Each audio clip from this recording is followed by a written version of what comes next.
الذين يأكلون الربا لا يقومون إلا كما يقوم الذي يتخبطه الشيطان من المس ذلك بأنهم قالوا إنما البيع مثل الربا وأحل الله البيع وحرم الربا. الحمد لله الذي أحل البيع وحرم الربا، والصلاة والسلام على المبعوث رحمة للعالمين نبينا محمد وعلى آله وأصحابه أجمعين. إخوة الإيمان، السلام عليكم ورحمة الله وبركاته.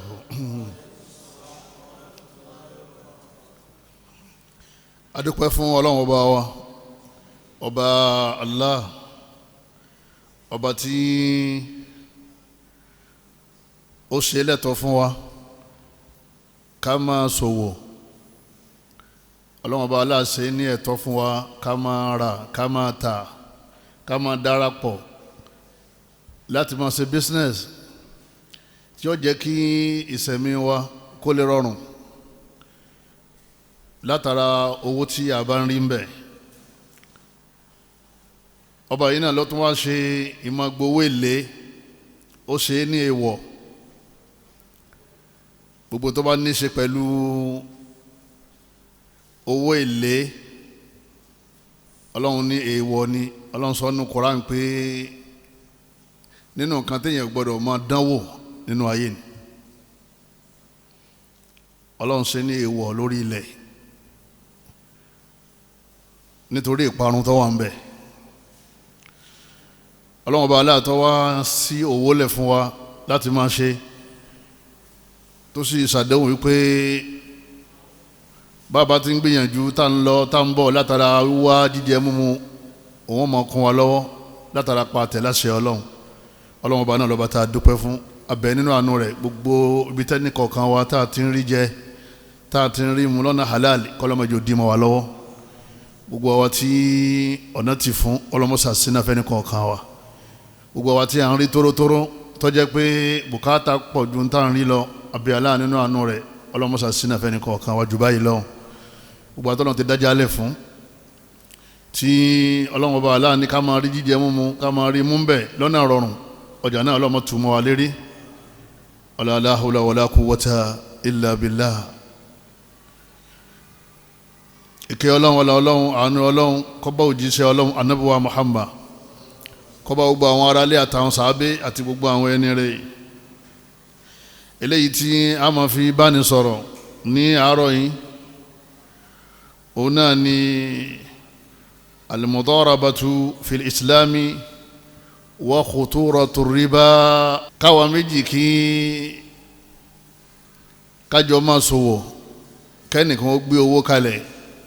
kẹ́nì kejì máa wá fowó náà ṣòwò. Káwọn méjèèjì kájọ máa wá pín èrè tán bá rí ń bẹ̀.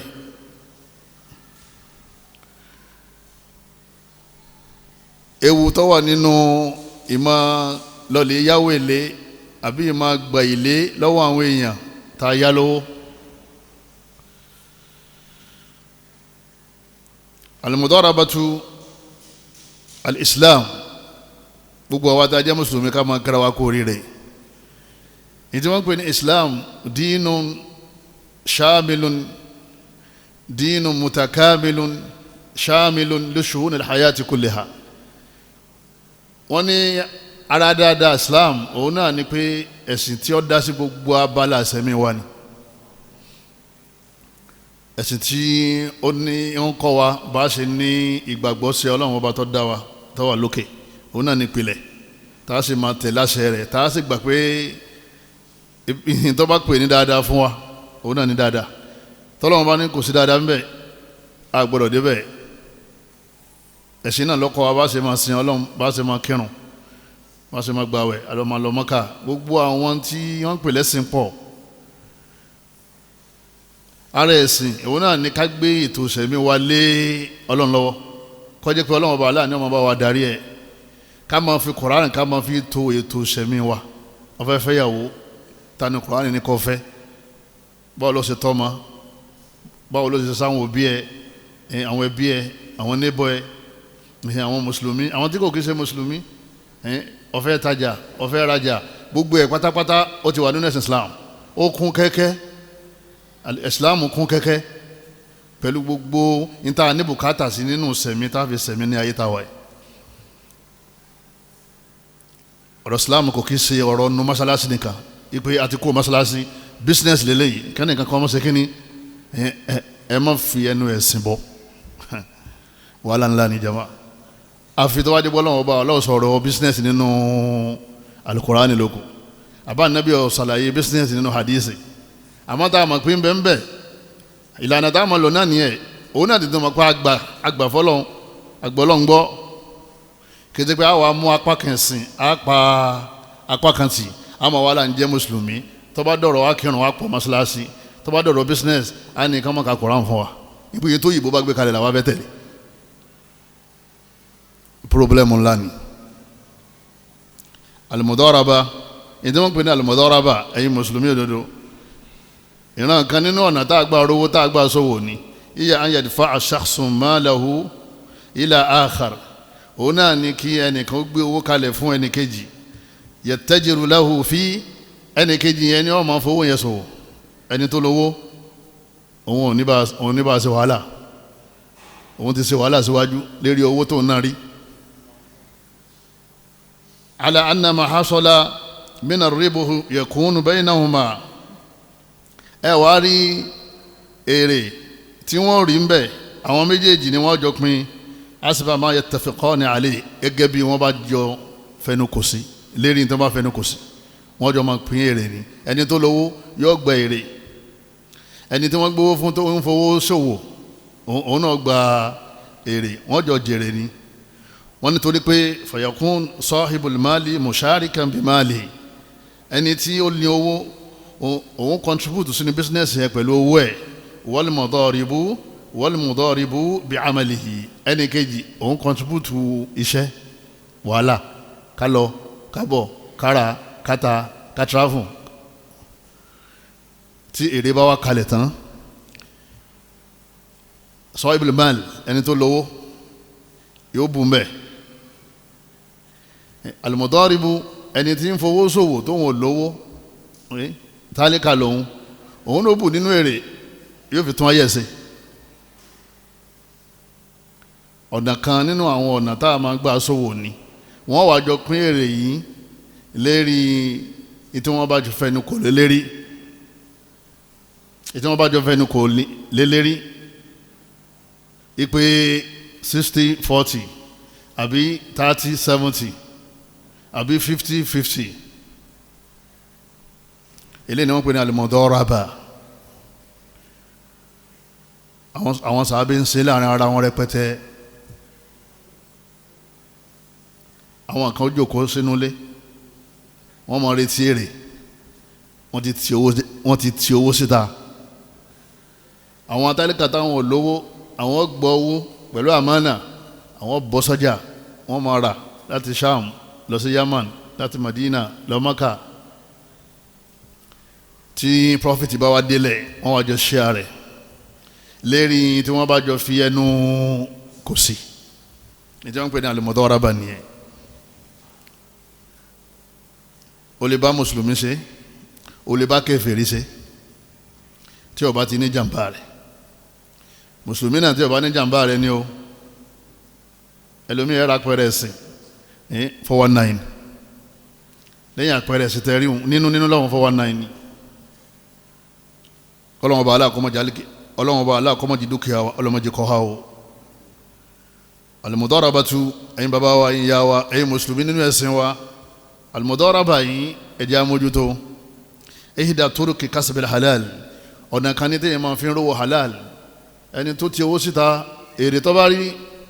nínú business tí wọ́n ṣe yẹn halal ní fún torí òun ló ní owó ló gbówó kalẹ̀ tálíkà tó jẹ́ pé òun kò lówó èrè tí wọ́n bá rí ń bẹ̀ tó náà bá bú ń bẹ̀ òun náà halal ní fún wa hiya mashru'ah ó wà nínú ẹ̀sìn wa Allah subhanahu wa ta'ala ọlọ́run ọba ní a'udhu billahi minash shaitani rajim wa akharun ọlọ́run ní àwọn kan nínú yín yadribuna fil ard mudarabah yadribun ọlọ́run ọba ní wọ́n máa rìn lórí ilẹ̀ wọ́n máa kó látàyè kan bọ́sáyè kan yabtaguna min fadlillah ọlọ́run ọba ní tí wọ́n wá káàkiri owó ni wọ́n wá ọlá ọlọ́run yóò kó láti Amẹ́ríkà yóò bọ́ sí Maka ẹlòmíì yóò kó láti Australia yóò travel wá sí Japan kí ni wá jama fadlullah ọlọ́run láwọn ẹni eré láàrin yín wọ́n máa ń ṣòwò ọlọ́run ròyìn wọn nínú Al-Qur'an ọlọ́run mọ́sáfà wà náà sínú àwọn tí wọ́n ń ṣòwò wọ́n jẹ́ àjòkó sílé máa gbá àwọn èèyàn wọ́n jẹ́ àjòkó sọ́fíìsì wọ́n máa lọ wọn yẹn jìbìtì. Suratu Al-Muzammil aya 20 lọ́wọ́ Ànábì ní da'u an-nas Ànábì ní fáwọn èèyàn lẹ́ yarzuqullahu ba'dahum min ba'd ẹ̀tọ́ àwọn èèyàn lẹ́ ẹ̀tọ́ àwọn èèyàn lẹ́ àwọn tí wọ́n ní owó kan gbé owó síta gbogbo àwọn tí wọ́n ní ká má sọlẹ̀ kán lè bá àwọn olówó kán gbé owó yẹn kán jẹ́ ọmọ fi ń ṣe òwò kọ́lọ́hún ó lè fún apá kan wọn ní arísìkí nípasẹ̀ apá kan wọn ìtumọ̀ ni pé olówó ọmọ wúlò fún tálíkà pẹ̀lú owó tó wà lọ́wọ́ ẹ̀ tálíkà ọmọ wúlò fún olówó pẹ̀lú agbára tó wà lọ́wọ́ ẹ̀ àti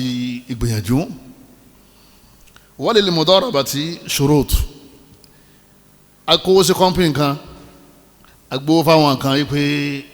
afẹ́sẹ̀ mudaraba wọn ló ní májẹ̀mú mo fẹ́ bá ọ ṣe mudaraba ó ní májẹ̀mú alákọ̀ọ́kọ́ an yakuna ra'sul mali naqdan ma'luma wọ́n ní àkọ́kọ́ òfin lérí mudaraba òun náà ní kó jẹ́ pé kápítà tá a fẹ́ gbé kalẹ̀ kó jẹ́ cash kó jẹ́ owó tá a sì máa yẹ kó jẹ́ owó tá a ṣe kíní tá a máa yẹ òun lọ lè gba ìtọ́ bá wọ ní báńkì kó sì máa ṣòwò lọ ìjọba ti rí profit kájọ máa pín ọkàn fún open check no business kan yẹn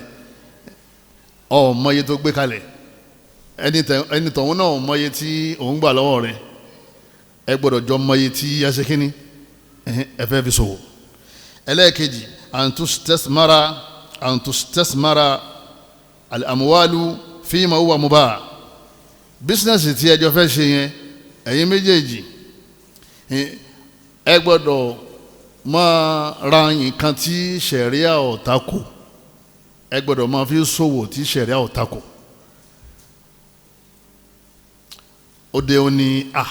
alájì ẹja jọ ṣe mọ̀dọ́rábà alájì ní mílíọ̀nù sí wà ń bí èmi náà àárín táyì ṣe ó sì máa gbélẹ̀ àmọ́ ilé ọtí la fẹ́ sí o irọ́ mùsùlùmí èsì mọ̀dọ́rábà lérí ọtí ọgbọ̀n ẹlẹ́dẹ̀ wọ́n ní owó wà ń bẹ̀ gan wọn láwọn ọ̀daràn pọ̀ tí wọ́n ń jẹ́ alájà ní ẹlẹ́dẹ̀kẹ̀ ẹ̀ẹ́jọ máa ń tẹ́ ń fowó ṣe kínní tẹ́ ń fowó ṣe kìí ṣe ọkàn gbé owó fáwọn èèyàn wọ́n máa gbé àwọn náà máa ń tẹ́ máa lè tà àwọn náà sì máa ń tẹ́ máa lè rà wọ́n wá sọ fún ọ pé ẹni tẹ́ ẹ̀jọ́ ṣe mọ̀dọ́rábà a máa padà rí i pé ẹlẹ́dẹ̀ ní máa ń kó wá láti Ọ̀yọ́ lọ sí Èkó ó ní ebi bísínẹ́sì ni ebi kóhun jáde gba profit tòun ni no mùsùlùmí kò kí ṣe nítorí wọn bá ti sì léwọ̀ títà rẹ̀ náà ó ti di kíni ó ti dẹ̀wọ̀. ẹlẹ́ẹ̀kẹta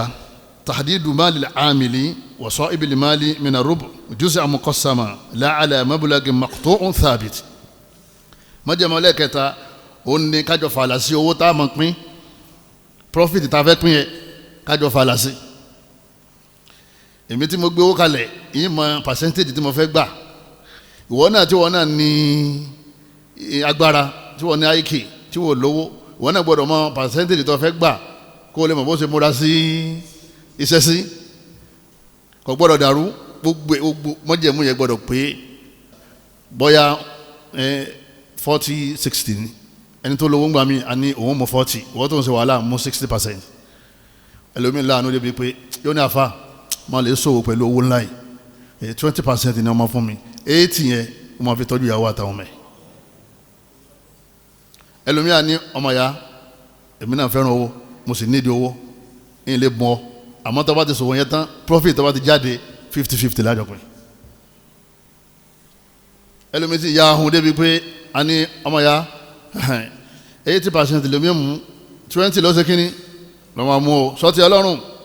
tí o bá ti tẹ ọlọ́run mọ́ gbà o mọ́ gbà àmọ́ náà yẹ torí ó padà jalè òun á wò pé 20% inú 100 million 20% yẹn gẹ́gẹ́ ti bí àbọ̀kádà tó ó dà bẹ́ẹ̀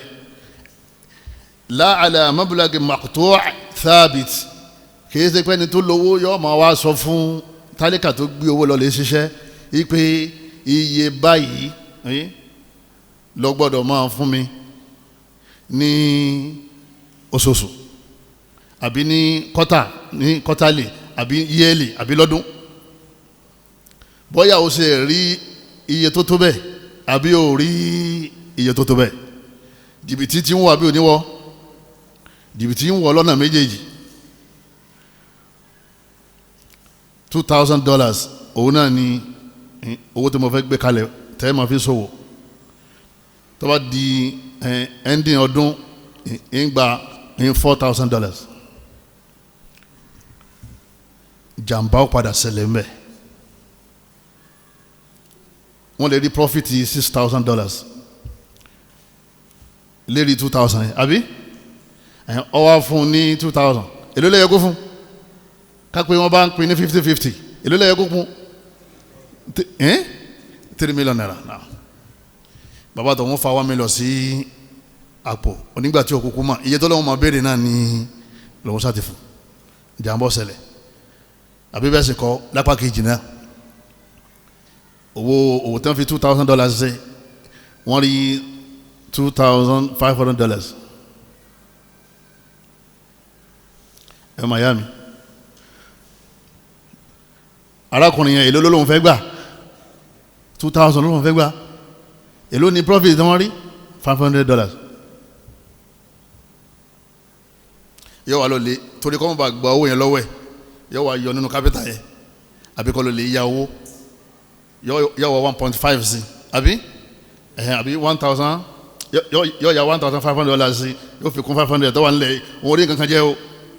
yóò wá kó fún bàbá yẹn kọ́ mọ́ bá gba kápítà tí ó wà lọ́wọ́ rẹ̀ yóò máa wọnú gbèsè torí tí sẹ́rí àfihàn rọ ẹgbẹ́ lérí percent níjọ́ ẹ bá rí 10,000 ẹjọ́ pín níjọ́ ẹ bá rí 1,000 ẹjọ́ pín níjọ́ tẹ bá rí 500 ẹjọ́ pín níjọ́ tẹ bá rí $100 ẹjọ́ sí kínní ẹjọ́ pín níjọ́ tí o bá sí kankan ẹjọ́ pín zero ẹnìkan ò nílò ẹnìkan ní jìbìtì nígbà táwọn òyìnbó dé àwọn ní táwọn lọ bẹ́ẹ̀ iye tó bá ti lọ fẹ́ gbàdá láàmú fún ọ bóyá àwọn rí jù bẹ́ẹ̀ lọ àbí àwọn ò rí tó bẹ́ẹ̀ wọ́n sá kó o síbẹ̀ kí ní ó padà ṣẹlẹ̀ ẹnìkan padà lana àbí káwọn méjì lana papọ̀ tó bá padà yá yọ padà gbówó yẹn sáni nígbà tó bá san yọ máa san profit nínú capital títí tó fi parun ẹ̀yọ́ Miami wọ́n jọ dúró lérí percentage yẹn ní wọ́n bá rí 1,000 60-40 yẹn náà wọ́n pín ní wọ́n bá rí 2,000 60-40 yẹn náà wọ́n pín ní wọ́n bá rí $10,000 ha masha Allah èrè ńlá lélẹ́yìí 2 million láti ṣe kínní $2,000 láfi bẹ̀rẹ̀ èlò wọn padà wá rí jama wọ́n wá rí $10,000 8,000 ní profit yẹn wọ́n jọ pín ní nọ́mbà tí fẹ́nu kò sí either 60-40 or 50-50 or 30-70 or 35-65 ìsìlẹ̀ tí Islam gbé kalẹ̀ ni ó ti wà nù tíra ó ti wà nù gbogbo tí n sọ inú tíra lọ́wọ́ tíra àwa mùsùlùmí sí àwa sí Islam tán àwọn sọ dáadáa abẹ̀rù Allah tó gbé òfin kalẹ̀ àtijú anabi wa Muhammad sallallahu alaihi wasallam ṣe anabi lè wà láyé kọ́ sọ fún ọ yí pé ọ gbọ́dọ̀ sí business yẹn so tó bẹ̀ láti ṣe kápẹ́ anabi wà láyé ọ wá sọ fún ọ pé business tó fẹ́ sìn yẹn is wrong wọ́n mọ̀ pé ò tó bẹ̀ kó ṣe torí pé òun rí ànábì bọ́ọ̀ bá rí ànábì sọ̀rọ̀ rí àdìsí ànábì sallallahu alaihi wasallam. wọ́n jẹ́ mọ́lẹ́ kẹrin alla yatahammala al-aamilu idha hasalat al-khasaratu fi ra's al-mali. wọ́n ní tí owó bá wọgbó bóyá wọ́n lóòdù ọjà sínú plane bá já ẹni tí wọ́n gbówó fún ó pé sẹ́ndà láti Amẹ́ríkà pé bóò ní ọjà ó ní plane crash o millions of dollars. wọ́n ní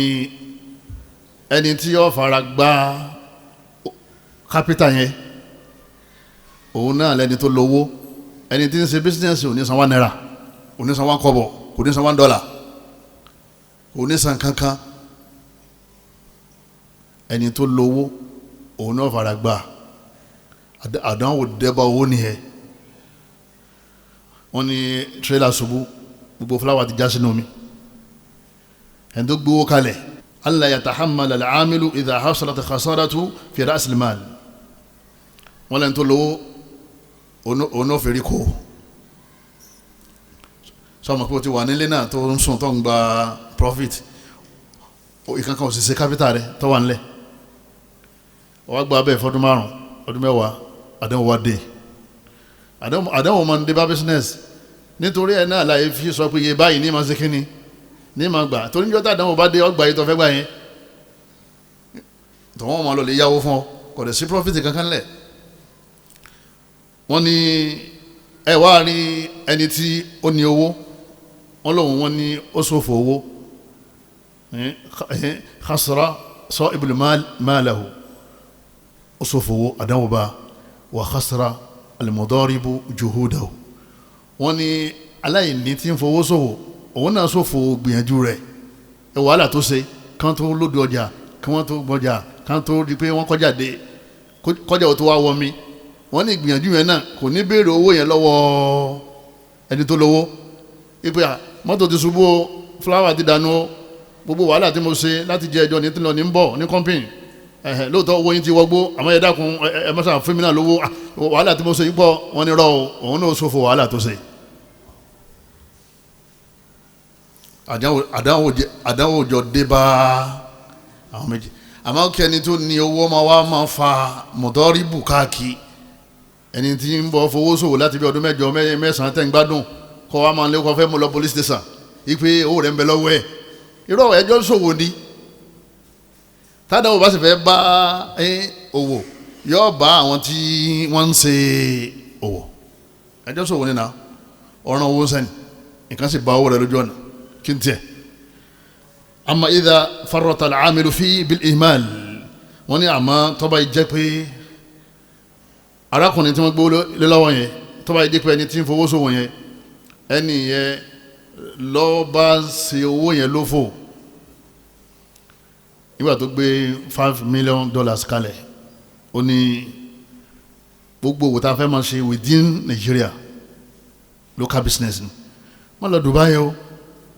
wọ́n gbé omi lọ sí Ghana o wọ́n gbé omi lọ sí Australia o ìgbà tí wọ́n gbọ́rọ̀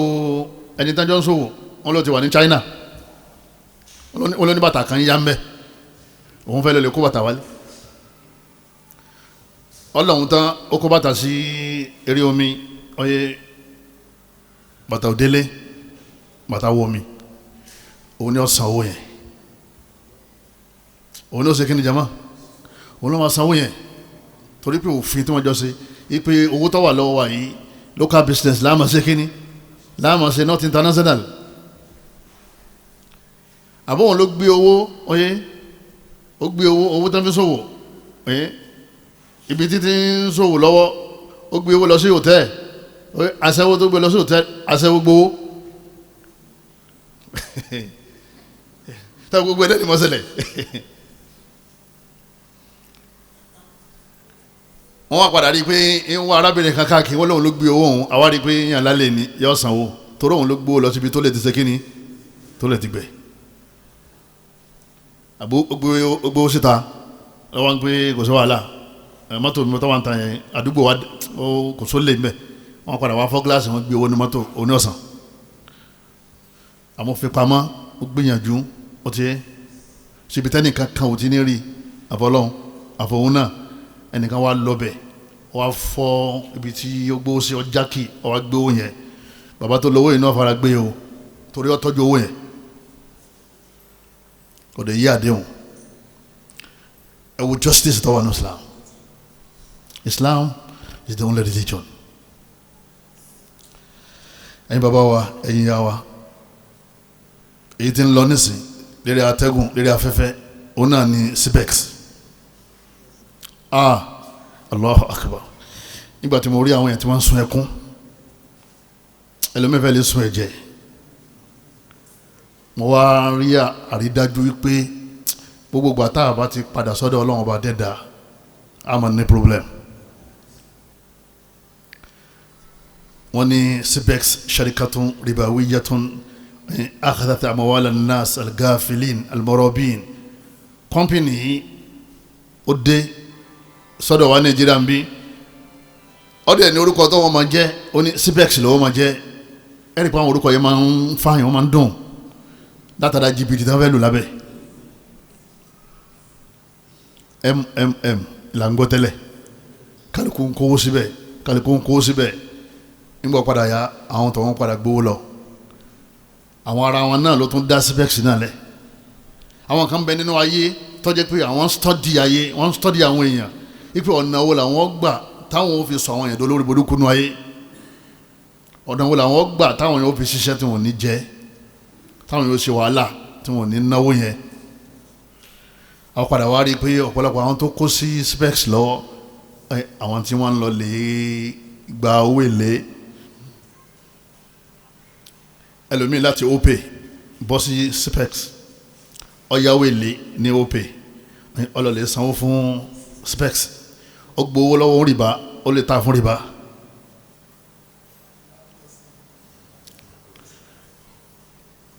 gbogbo ọ̀pọ̀lọpọ̀ àwọn tá a wí yìí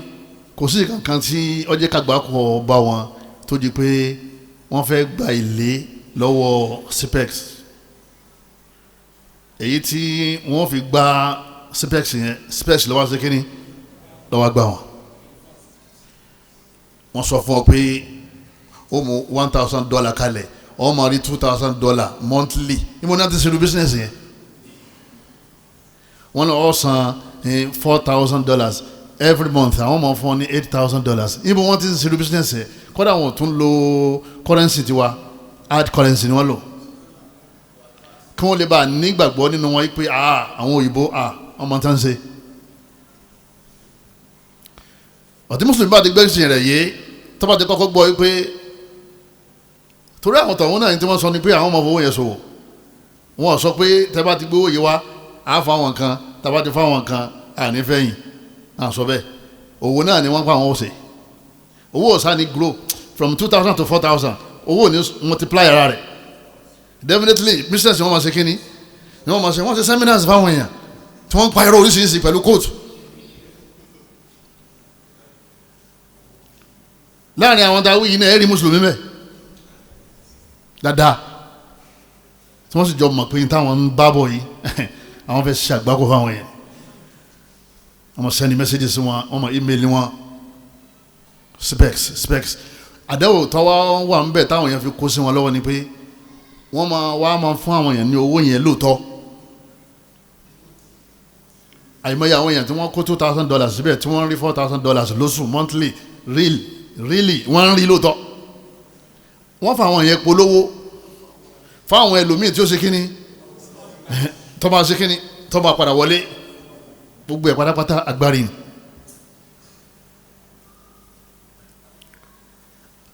àwọn míì wọ́n mọ̀ pé Cbex kò kí ṣe company tí ó lóòótọ́ àmọ́ tẹ́tẹ́ làwọn fẹ́ tán táwọn ní táwọn máa ṣe ni pé táwọn bá ti kó síbẹ̀ tó bá ti tó bí oṣù mẹ́fà àwọn sáré withdraw owó àwọn ti jẹ lọ ọmọ ìyá mi kò padà jẹ lọ mọ́ àwọn míì sì jẹ lọ wọ́n jẹ lọ láyé ni wọ́n jẹ lọ lọ́run o torí tẹ́tẹ́ ni wọ́n ta wọ́n kó owó $1,000 kalẹ̀ ó padà kó 2,000 lọlé tẹ́tẹ́ lọ́ta wọn onítẹ́tẹ́ náà ọlọ́run ní kò ní jèrè gbogbo àná là ń wọ́wọ́ lóòótọ́ kọ́dà ọlọ́run ní káwọ́ owó ọlọ́run bá ní famshu fi manakibiha wa kulu min rizqihi ọlọ́run bá ní ẹ jáde ẹ wá rìsíkì lọ ẹ ṣiṣẹ́ lọ́lọ́run sọ ọlọ́run ní ká máa ṣe gambling ọlọ́run ní ká máa ṣe owó tí ò clear. a padà wá rí pé ọ̀pọ̀lọpọ̀ àwọn èèyàn táwọn yìí ẹ̀yin bàbá wa ẹ̀yin yá wa wọ́n padà wá fi owó ṣòfò ọlọ́run bá ní wala tutu sufaha amwalakum ọlọ́run bá ní ẹ má máa gbé owó yín fún àwọn àgọ́ ẹ má sufaha àwọn àgọ́ tí wọ́n gbọ́n tó yín ẹ má gbé owó yín lé wọn lọ́wọ́ allati ja'ala Allahu lakum qiyama owó tó jẹ́ pé òun náà lẹ́fín stand nínú ayé ìlẹ́fín sẹ̀mí ẹ̀dàkùn tí o bá ṣe tó yàn jẹ láàárọ̀ tí o sì tó jẹ lọ́sàn-án tó rà sọ tó wọ̀ orílẹ̀ tó gbé sísẹ̀ máa rọrùn ọlọ́run owó yẹn gan ni mo fi gbé sẹ̀mí yín dúró ẹ má wàá gbówó yẹn lé àwọn tí wọn gbọ́n sọfàhà àwọn àgọ̀ gbogbo ìwé tí wọ́n kà pátá àti gbogbo ọ̀làjú wọn kí ni ọlọ́run padà pè wọ́n sọfàhà àwọn àgọ̀ wọn wá ń gbowó lọ́wọ́ yìí tẹ́ gbọ́n ọlọ́run lẹ́yìn mùsùlùmí ẹ má dà o wọ́n ní sharikatu aribawiya asharikatu aribawiya muntashira fil alam wọ́n ní gbogbo ọ̀pọ̀lọpọ̀ àwọn kọ́mpìnì wọ́n pọ̀ káàkiri àgbáyé ni o tó jẹ́ pé wọ́n mọ̀ sọ fáwọn èèyàn pé sógún di kíni ogójì làwọn ń ṣe ogún yóò di kíni ogójì sógún dogójì. Allah subhanahu wa ta'ala ọlọ́wọ́n bá aláǹsọ fún wa nínú al-Qur'an karim ọlọ́wọ́n bá ní dhalika bi annahum qalu ọlọ́wọ́n láwọn kèfèrí wọ́n yanu sọ pé innamal bay'u mithlu riba wọ́n wá ń sọ ní Madina ládà wọ́n ń sọ ní Madina pé agbowó ilé àti kásẹ̀ business nǹkan kan náà méjèèjì they are the same kí làwọn eléyìí náà sọ àwọn kèfèrí tẹ̀lé àwọn ìbò tí wọ́n wá yẹn kí làwọn náà sọ wọ́n ní Cbex wọ́n ní business náà àwọn tí wọ́n pè pé káwọn wá sọ $20,000 di $40,000 wọ́n ní káwọn ṣe business ni wọ́n dẹ̀ ní nǹkan kan tí wọ́n fẹ́ ṣe tayọ pé wọ́n fẹ́ sanwó èlé wọ́n sì fẹ́ gbá àwọn èèyàn ọlọ́wọ́n bá ní tí wọ́n sọ nìyẹn o pé kò sí àtọ̀ láàrin business àti owó èlé ẹni tí ń yá owó èlé tí ń gbowó èlé business lòun náà ń ṣe wa ahallallahu al-bay'a ọlọ́wọ́n wa ń sọ fún ànábì pé sọ fún wọn pé mi sọ pé mo ṣe business lẹ́tọ̀ọ́ wa harrama riba mo wá ṣe kẹ́ ẹ máa gbowó èlé léwọ̀ suratu al-Baqara Quran 2 verse 275 275 nínú al-Qur'ani àwa mùsùlùmí ló ṣe kíni ńlọ́wọ́ o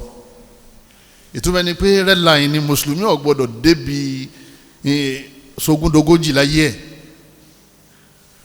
èyí tó wá ba nínú jẹ́ ni pé àyọ̀mọ́ yà lájì àyọ̀mọ́ yà lájà wọn ò béèrè fatiwa mọ́sálásí kí wọ́n tó lọ lè kiri bọ́ business wọn ò pè àwọn àfẹ́sìn tí wọ́n máa fi kíw kí wọ́n tó lọ lè kiri bọ́ business mọ̀ pé gbogbo business tí òyìnbó bá gbé dé bákan méjì náà ni inú kọ́ bá kóra mu àbí kọ́ máa ṣe kínní àbí kọ́ máa bá mu èyí tó bá bá mu àwọn afọ́ fún yín ní go ahead ipò ẹ̀ máa ń sọ èyí tó bá bá mu àwọn afọ́ sọ fún pé eléyìí bẹ́ẹ̀ ọ̀lẹ́gọ́rọ̀ jahala kò clear orújú jìbìtì lélẹ̀ ló jẹ́ pé tí business kan bá jáde sínú ayé àwọn àlùfáà wa ní Maka ní Madina wọ́n wá pé àwọn student wọn tí wọ́n wà ní USA àwọn tó wà ní Europe tí wọ́n jẹ́ ọmọ akẹ́kọ̀ọ́ wọn táwọn mọ gbogbo àwọn tí wọ́n hun business yìí tí wọ́n mọ company yẹn àwọn tó dálẹ̀ wọ́n nìkan lọ lè bá wọn ṣe findings nínú company yẹn kí wọ́n jókòó pẹ̀lú àwọn MD wọn tẹ́ bá ṣe nǹkan báyìí tẹ́ bá gba iye báyìí kí lẹ́ẹ̀ fi ṣe tó bá di iye báyìí bó lẹ́sẹ̀ pín bó lẹ́sẹ̀ rí owó bó ní profit ṣe ń jáde bó lẹ́sẹ̀ benefit àwọn èèyàn tí wọ́n kó sínú company yìí bó làwọn náà ṣe benefit tẹ́ bá ṣàlàyé tó clear àwọn èèyàn wà fáwọn àfa ní feedback pé business is real àwọn fọwọ́ ṣe fatiwa pé kálukú ọmọ dáwó síbẹ̀ sí wọ́n béèrè kò tó lana ò béèrè torí ọgbà pé káàfà kan máa bọ̀ sọ̀rọ̀ business yẹ tá a bá tún sọ̀rọ̀ business yẹ máa sọ̀rọ̀ ẹ̀sìn mọ́ alẹ́ yẹn a ní àwọn tó ní irùngbọ̀n sunna ó ní ṣé sọ̀rọ̀ ẹ̀sìn làwọn sọ bí àbá ń sọ̀rọ̀ business mẹ nígbà wà lana sí ṣé ẹ̀sìn ò ti sọ fún ọ pé kọ́ máa ṣe rú ẹ̀ aláya gan ẹlòmíì a ní $100,000 ẹ dákun ṣe àmọ́ iye tí wọ́n ṣe tó bá di náírà kí yẹn lùsì yẹn nínú property a ní $200 wà $200 àwọn kéèké nìyẹn òun náà tó bá ṣe ìyẹn oníkúlíkúlí àwọn yàláta àwọn náà lọ Cbex àfa aláṣọ gbogbo owó tẹ́lómi tó jọ nínú ayé ẹ̀ wọ́n sì fa kó nínú àkáǹtì ẹ̀ wọ́n ní ọba gbowó síbẹ̀ owó rẹ̀ wọ́n máa pọ̀ sí ó wá béèrè pé ọ̀nà wo ni wọ́n máa gbà pọ̀ sí ṣé bísíǹsì tẹ́yìn sí yẹn ẹ̀ sọ́ọ̀tì rárá ni dédé ojúmọ́ náà lẹ́ ń rí iye tẹ́ ń fún mi yẹn ọlọ́wọ́n bá aláàkọ́mọ́sá ṣàánú wa o eléyìí kọ́kọ́ wa lọ́gbọ́n gbogbo àwọn àtàwọn jẹ́ mùsùlùmí òdodo ṣé tọ́lọ́run bá ti ní kọ̀sọ́rọ̀ ń bí ọ̀rọ̀ àbẹ̀tọ́lọ́run ní kọ̀sọ́nà ń bẹ̀ kéèyàn má rìn náà yẹn o bẹ́ẹ̀ ò lè gharar àwọn bísíǹsì tí ọba ti ṣúọ̀ ọmọ tí wọ́n ń tà ọmọ tí wọ́n rà ọmọ bí wọ́n ti ń pín profit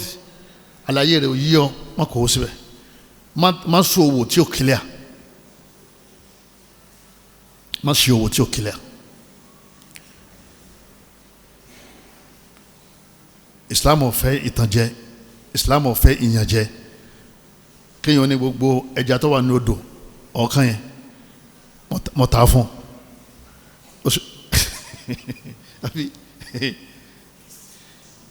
kéèyàn mùsùlùmí kò ní ọ̀yà kó $1 million wa gbogbo àwọn ẹja tó wà ní odò yẹn mọ̀tà fún oṣù láwọn ẹja kọ̀ọ̀kan tí ń narùn lọ́ọ̀tọ̀ tí ń narùn lókè tí ń narùn ọ̀ráwọn ẹja kọ̀ọ̀kan tí ń narùn lọ́ọ̀tọ̀ ó kó $1 million kalẹ̀ tán ó ju àwọn sínú odò gbogbo ẹja tó rí kò tó ẹja $10,000 ìwọ ló kó bá rẹ̀ torí ó yẹ kó sọ fún un pé kó kó ẹja jáde kẹ wá kílò rẹ̀ kẹ wọ́n tẹ bá wọn takọ̀ wá san owó ẹ̀yẹn ní alágbájá ọ̀fẹ́ rẹ̀ yẹ ọlọ́run fẹ́ rẹ̀ yẹ ọ̀fẹ́ rẹ̀ yẹ torí àwọn àlùfáà wa òwò tẹ̀ ń ṣe yìí Cbex yẹn tí wọ́n fi ń wéré o gbogbo àwọn òwò online business yẹn ọ̀pọ̀lọpọ̀ rẹ̀ wọ́n nígbà tí èèyàn fẹ́ rẹ̀ yẹ tí wọ́n ní sórí àwọn ẹyẹ tí ń lọ tí ń fò tí wọ́n ń lọ bí níjọ yẹn mo tà á fún ọ ọ̀yá lọ lè mú ìgbà tí yóò ṣe wàhálà ọ̀sàdì méjì mú nínú ẹyẹ 100 tí ń lọ tàwọn nígbà tó pọ̀ olórí mú èmi ti gbowó tèmi mo ti ná owó sẹ́wọ̀n pé gbogbo ẹni tó bá fẹ́ ká ṣerú òwò yẹn àmọ́ ní òní làákàyè gbogbo aláàmọ̀ pé òní kíni kẹ́nìkan ní kó wá ṣerú òwò yẹn báwo wọ́n ṣe wá ní kó wá ipe $1,000 wọ́n máa di $2,000 lóṣù times 2 ọ̀ọ́dẹ̀ sí làákàyè pé àwọn eléyìí ò lè ní wọ́n.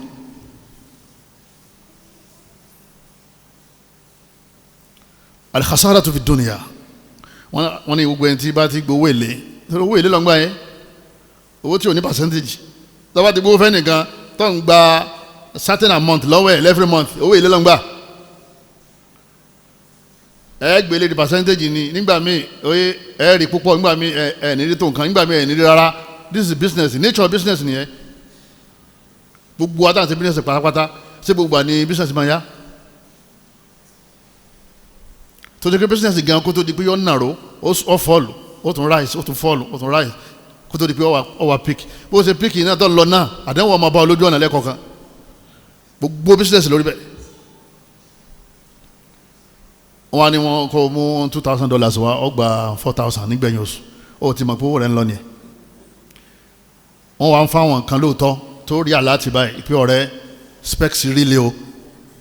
wò ó 2,000 tí mo transfer sí wọn ni èló lọ́wọ́lé ó ní 4,000 ọ̀rẹ́ òdodo mọ́ ní ọ̀yá fún mi líǹkì wọ́n fa àwọn yẹn polówó ni àwọn yẹn ti jẹ lọ fún wọn láyé ń bí àmọ́ wọ́n jẹ lọ lọ́rùn torí owó ló ń bẹ ní ọwọ́ ẹ̀ òfò tó wà nílé ayé lọ́wọ́ ọba aláǹsọ́nù Qur'an ọlọ́wọ́ ọba ní fa in lam taf'alu ọlọ́wọ́ ọba ní tẹ́ ẹ bá stop kẹ́ ẹ máa ṣe kíni kẹ́ ẹ máa gbowó èlé àbí kẹ́ ẹ máa yáwó èlé fa adhanu bi harbin min Allah ẹ máa palẹ̀ mọ́ ogun látọ̀dọ̀ wọn Ọlọ́run àbí kí ni bàbá oní $2,000 ń gbà lọ́wọ́ kọ́mpẹ́nì jama kí ló fẹ́ máa gbà ó fẹ́ gbẹ ilé ní bísíǹsì kan yẹn ọlọ́run bá ní ẹ máa palẹ̀ mọ́ ogun èmi ní ti jà yín lógun ogun dé àbógun òde jẹ́ mọ́ èdè social media ó kún fọ́fọ́ fún ẹkún ẹlẹ́mìí ti paralyze ẹlẹ́mìí ti ní stroke ẹlẹ́mìí ti jáde láyé lẹ́nu wẹ́rẹ́ yẹn ẹlẹ́mìí ti já wèrè ẹlẹ́mìí kò nọ́ọ̀mà mọ́ ní sọ kí lẹ́ni ọ̀sẹ̀lẹ̀ ó wo àkáǹtì rẹ̀ kò sí kankan bẹ́ẹ̀ mọ́ ọlọ́run bá ní ọjà yín lógun èèyàn wá kéré nínú ogun pọ̀ lọ́dọ̀ ọlọ́run tí wọ́n máa fi já àyàn tẹ́yìn bá ti ń gbowó èlé Quran 2 verse 279 lọ́lọ́run bá aláàtí ń sọ bẹ́ẹ̀ lọ́ọ̀lẹ́ ka Quran nínú Quran lọ́wà ọlọ́run tó sọ nínú Suratul Baqarah Quran 2 verse 276 ọlọ́run bá ní yamhaqullahu riba ọlọ́run ní owó èlé yẹn ìyẹn máa ń yọ oore kúrò nínú owó téèyàn bá ní téèyàn bá ti ń gbowó èlé yẹn máa yọ oore kúrò ńbẹ yọ àlùbáríkà kúrò wa yurbi sadaqat ọlọ́run ọba ni yọ máa di owó yín kù sàárà ni máa ń jẹ́ kówó yẹn ó lékún àmọ́ owó èlé òun máa ń ṣe kínní òun máa ń jẹ́ kí owó reduce ni owó reduce àbí owó reduce sí yàmá ìmọ̀ mówó lọ ni yọ fa tẹlomi lọ tẹlomi reduce aya Quran 2 verse 276 ọlọ́run ní sàárà àti sọ́dákọ̀ ìmọ̀ jẹ́ kó wọ́pọ̀ àmọ́ owó èlé ọlọ́run bá ní yamhaqullahu ar-riba owó èlé máa ń pa dúkìá rùn ni al-khasaratu fil akhirah wọ́n tó bá dúdú al-qiyamah tọ́lọ́run bá aláàbá gbé wa dìde gbogbo àwọn tí wọ́n dá owó sí Cbex àtàwọn ní gbogbo wọn pátá ọlọ́run bá ní alladhina ya'kuluna riba àti gbogbo àwọn conventional banks yẹn gbogbo àwọn MD yẹn àti gbogbo àwọn òṣìṣẹ́ tó wà ń bẹ̀ àti gbogbo àwọn akọ̀wé tó wà ń bẹ̀ àti bàbá tí gbogbo àwọn security tó wà ń bẹ̀ gbogbo ẹni tí wọ́n ti ń ṣiṣẹ́ mi wọ́n ti ń gbowó èlé ọlọ́run bá ní alladhina ya'kuluna riba gbogbo àwọn tí wọ́n ń gbowó èlé lọ́wọ́ àwọn èèyàn tí wọ́n ń yá àwọn èèyàn lówó èlé la yakumun ọlọ́run ní wọn ní dìde nínú sàárè illa kama yakumu alladhi yatakhabbatu ash-shaytanu min al-mas àfi kí wọ́n dìde bí ẹni tí àlìjànú kọlù tó wá ya wèrè almas tálìjànú bá kọlù yàn èèyàn máa ṣe gángangan ọlọ́run ni wọ́n dìde bí wèrè nínú sàárè ọlọ́run kan fi yẹn yẹ̀yẹ́ wọn kan tó wá wọná suratu al-Baqarah Quran 2 verse 275 ẹlọ́lẹ́ka 275 276 279 ẹlẹ́ka suratu al-Baqarah Quran 2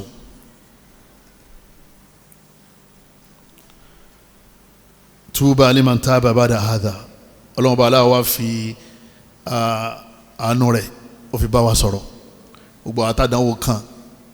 bóyá àtúrò Cbex ni o àbí àbí gbogbo àwọn ọ̀nà tí àgbákò ti kan kálukú lérí àwọn unlawful online business àwọn pípọ̀ yẹn ti ya olórí burúkú jama torí àwọn lẹ́sìn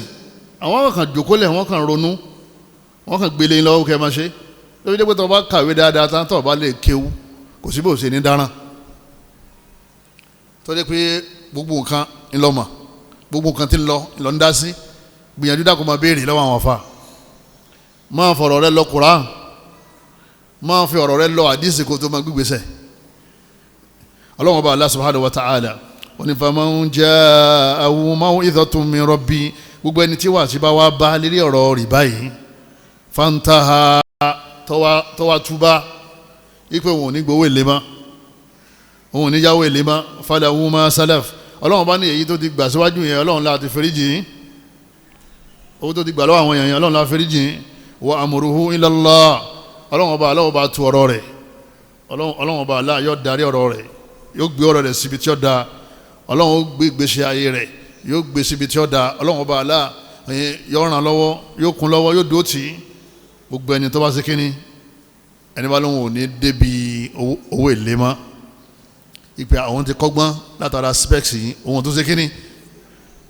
òun tó dá sírú ẹ̀ mọ́ tí wọ́n bá ti fi bísíǹsì kan lọ́hún tí wọ́n bá ti rójú tu ẹ̀ òun tó kó síbẹ̀ bọ́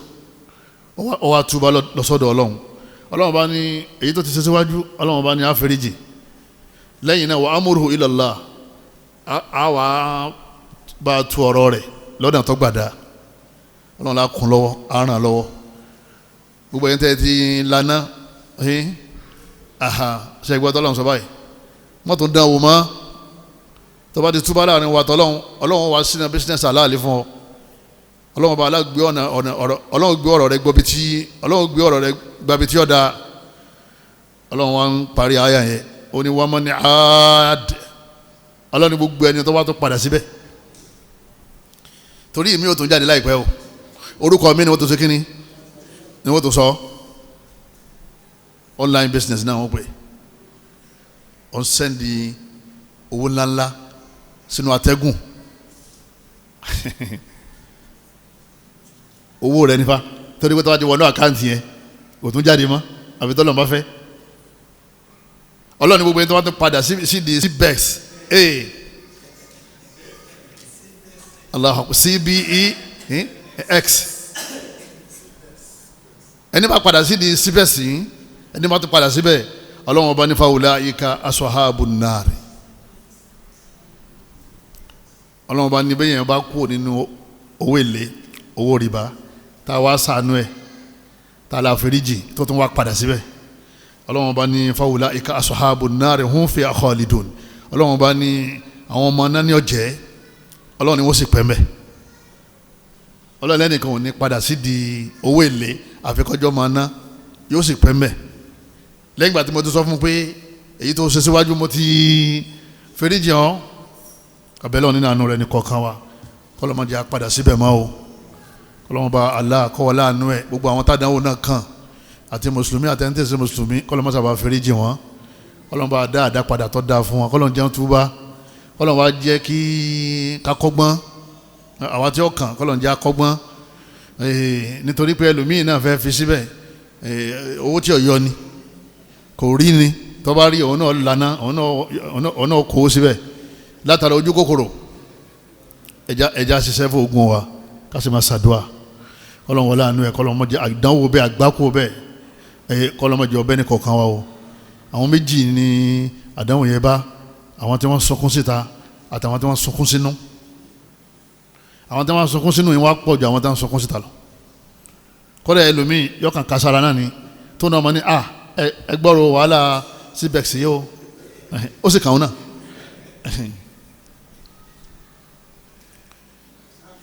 kò sí nǹkan kan tó fà tayọ pé àwọn èèyàn wọn ò wọ́ọ̀rì mọ́ Ànábì ní tó bá dìgbà yẹn ayé Ànábì láwọn èèyàn ò ní wọ́ọ̀rì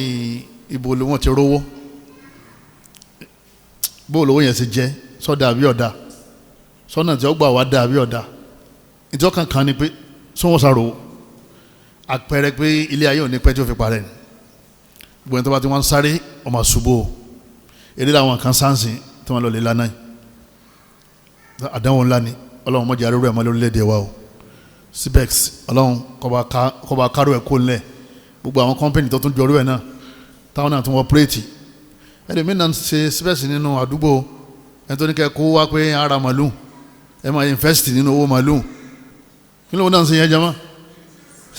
local Cbex ló ń ṣe àwọn wọn kó owó màlúù fún ọ tán ó ti ọwọ́n nínú capital ó ti ń san profit fáwọn èèyàn kí ni yàtọ̀ láàrin yẹn àti ìtàn sọ yìí kí ni yàtọ̀ owó èlé ní san yẹn náà torí it's not real business èyí yọ nínú bọ́ọ̀ náà pè kì í ṣe profit ló ń pín bá ó ń yọ nínú capital ló fi ń sanwó fáwọn tí wọ́n ti sanwó sọ́dọ̀ ẹ̀ yọ́ mọ̀ wá síbẹ̀ àwọn yọ́ mọ̀ sanwó yọ́ mọ̀ síbẹ̀ títí tí ó fi wá padà lánàá torí pé kò ṣe business owó èlé ní san fáwọn yìí ẹ̀yin tẹ́ bá jọ kó jọ pé ẹjọ́ ń ṣòwò ìjọ tí o bá ti sí profit ẹ má jí ojú ó tì í pé àbáyá wọn gba capital wọn wọ́n bá gba ẹlòmíì òmù tiẹ̀ wá ẹ sọ fún yí pé ọmọ ya 50,000 lẹ́yìn ká fún ọ oye gẹ́gẹ́ bí kápẹ́ business yìí bá rí bó ṣe yẹ kó rí àmọ́ kò rí bẹ́ẹ̀ 5,000 tó wà nílẹ̀ ìjọ tó bá dẹ̀ rí 100 ló wà nílẹ̀ ní jẹ́ business nìyẹn àmọ́ ká kàn máa gbowó ká máa sanwó fáwọn èèyàn ká máa lọ́ wọn mọ́ra wọn kò sí bèsì padà lánàá o ọlọ́run kọ́ wọlé àánú ẹ̀ ọlọ́run má fi ìjẹ́ wa síbi tó há o dúkìá wa kọ́ lọ́mọdé sọnù subhanakallahumma wa bihamdika ashhadu an la ilaha illa anta أستغفرك وأتوب إليك والسلام عليكم ورحمة الله وبركاته. الذين يأكلون الربا لا يقومون إلا كما يقوم الذي يتخبطه الشيطان من المس ذلك بأنهم قالوا إنما البيع مثل الربا